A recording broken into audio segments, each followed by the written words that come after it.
کہ جب سے 100 کمپنیز کو یہاں ڈپلوائے کرنے کا جو فیصلہ ہے، لوگوں نے وہ وائرل ہو گیا ہے، جو وہ دیکھا ہے، جو آرڈر آیا ہے، تو اتنا اسکیئر، ڈر، خوف ہر جگہ،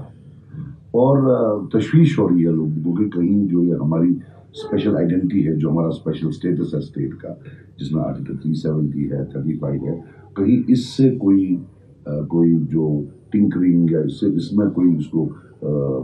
ختم کرنے کی کوئی سازش نہ چل رہی ہے۔ تو میں صرف اتنا کہنا چاہوں گا کہ کچھ نہیں ہونے والا ہے اس سے جو لوگ ہندوستان کے دشمن ہیں ان کو تو فائدہ ہی ملے، لیکن جن لوگوں نے یہاں کانسٹیٹیوشن پر حلف اٹھایا، جو مین اسٹریم پارٹیاں ہیں،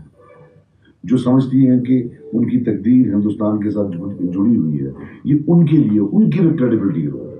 دیئر کریڈیبلٹی ول بی،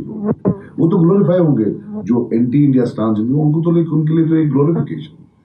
مجھے لگتا ہے کہ ایک عجیب ماحول بن گیا ہے جہاں لگ رہا ہے کہ 1 بلین لوگ ہندوستان کے وہ اٹھ کے